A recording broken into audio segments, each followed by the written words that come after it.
Soon, all that and more as we go. This crew is fired up and ready to go. We thought we might get the best game of the season on Monday night last night. We might have just gotten that. You know who we are. Roll the highlights. To Baltimore. It was a great one last night. Lamar. We're showing two quarterbacks. And the Lions. It was about the quarterbacks. First quarter, Ravens down 7-0. Here you go, Jeff. Here comes Derek.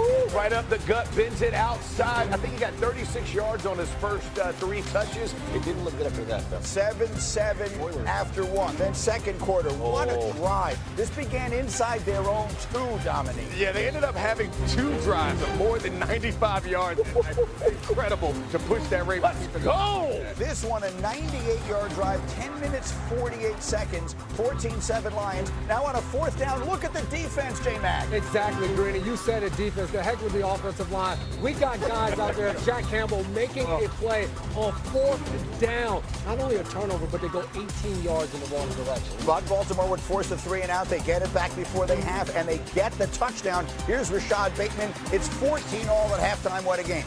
Third quarter, same score. Lamar looking to take advantage, and they do. Here's Mark Andrews, corner of the end zone. You find Mark Andrews in that spot. It looks familiar. Lamar Jackson to Mark Andrews is something we've seen before. Ravens up 21-14, but then here come, Jeff, the tricky Lions. You gotta love it. Little throwback. Hey, the big play's not there. Check it down. Completion. Just moving in the right direction. And the very next play, the big play is there. Amon-Ra St. Brown. Amon-Ra is telling the people in Baltimore, I run this thing. Yeah, he said something like just like that. Tied at 21, but Jeff, this was a night of your dreams. This is David Montgomery for 72. Between the guards, Brady, between the guards, we're taking it for 70 right up the gut. I mean, it doesn't get any better than this. Later in the drive, we'll switch sides because we go to the 4th quarter. 4th and 1, they always go for it. How great is this play? Oh, this is a great option play in that situation. I don't think it was actually an option. It was predetermined, but it's an awesome play to draw the defense in, flip it out, to give Spinach for the touchdown. It's not fair. Their offense, when it's clicking, is the best thing to watch in the sport. Later in the 4th, Ravens down 4. King Henry fumbles again. Second 4th quarter fumble and 10 4th quarter carries in 3 games this year. High and tight, baby. Get that thing high and tight. The first one, look at it, falls off the bench. The kids called out a crash out. Lions kick a field goal. So the Ravens have every chance, but this Lion defense was all over Lamar. Stymied. Lamar was stymied all day long. It seemed like he couldn't understand the cover, just holding onto the ball and getting sacked. Sacked 7 times. Now we go the other way. Lions again going for it on 4th down. Play action. Perfect to St. Brown.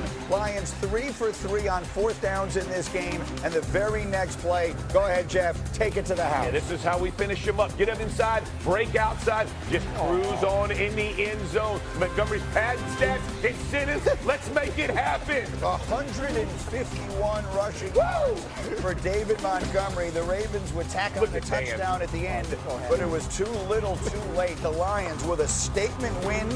The Ravens, a rare Monday night loss. Week 1 in Green Bay for the Lions looked lost without former offensive coordinator Ben Johnson. It is safe to say they have now figured it out. In their last 2 games, they've scored 90 points. That is their most in a 2-game span since 1962.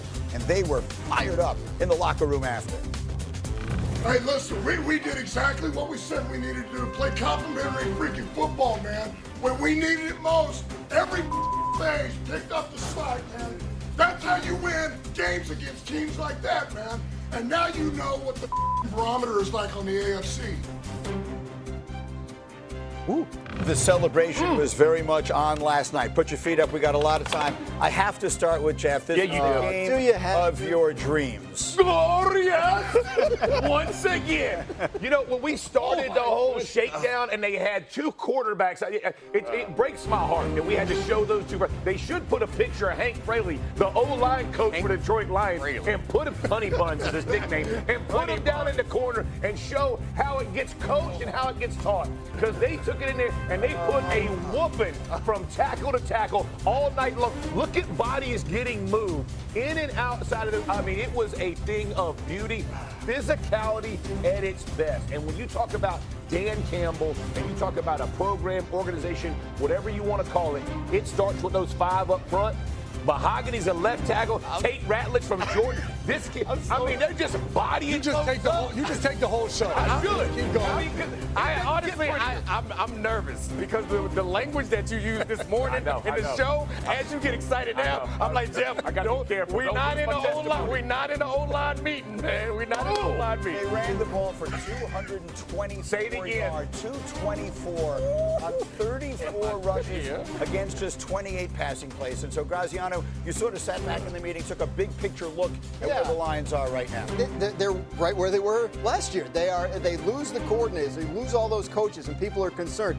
Dan Campbell is running a program like this is, and that is why he grooms Kelvin Shepard to eventually be the defensive coordinator when Aaron Glenn inevitably gets his head coach shot. He has these coaches that he has trained, and the expectation is understood throughout the organization. The bigger question, I think, was the interior of that offensive line and the changes they were making there. Well, that's been answered. These guys can obviously handle that. So you have a full steam ahead program with the Detroit Lions that is capable of weathering change because the guy at the top who sets the tone is the same. So are we to believe that week one is just an aberration? Are we to believe that maybe in that particular spot where the Packers playing at home had just acquired Micah Parsons, that they were walking into a situation no one was going to win in, all is well in Lions Lane? I mean, I was concerned that we would underestimate how big this game was, how tough it is to win in Baltimore in a primetime game. I think John Harbaugh is 43-19 in those primetime situations. But not only did they win, they dominated the line of scrimmage, which is something that's really hard to do. I think the Ravens only had one 95-yard drive, like in the history of the organization at home. They had two last night. That's an impressive win for that team. J-Mac, the Lions defense, like, this is a team that I don't want to say this because the Eagles, they earned everything they got last year, but it felt like last year was the Lions' year, and by the end of the year, there had no one left to play defense. Right now, they've got guys, and they're doing a job. Absolutely, and there's one thing to draw up a good scheme. It's another thing to go out there and actually execute it. And what the Lions were able to do with Lamar Jackson, we got to see them executing at a high level. Here, they're only rushing 3 guys. Everybody else is in coverage. But not only that, you have 2 guys back there that are reading Lamar, then a guy up front that is spying Lamar. So as soon as he goes to take off, they want to close every rushing lane. You're going to see right there for Lamar Jackson down close to the end zone, this is exactly what he wants, to be able to step up. But they're making a one-on-one tackle to get him off of the field. And Nick talked about it. He was confused when he dropped back to see what was going on. It forced him to hold the ball once again. 5-man rush. But even with that 5-man rush, Alex Anzalone has eyes on Lamar Jackson. So as soon as he goes to take off with that huge running lane where he likes to go, there's a linebacker that steps up in his face and doesn't allow it to happen, and now he's being sacked. That was the difference in the game. They covered guys up and they got home and didn't let Lamar take off. Their rush lane integrity and what he was just showing is impeccable. They're not going to let Lamar get outside, create big plays. They're going to keep him pinned in, push him up, and then, to your point, you got to go make the one-on-one tackle. That doesn't always happen. But they made it happen. It's an insanely good thing because that's the truth. Those guys trusted the system and played within it. One of the hallmarks of this program that the Lions are running is the attention to detail and the fact that it carries over into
Bye.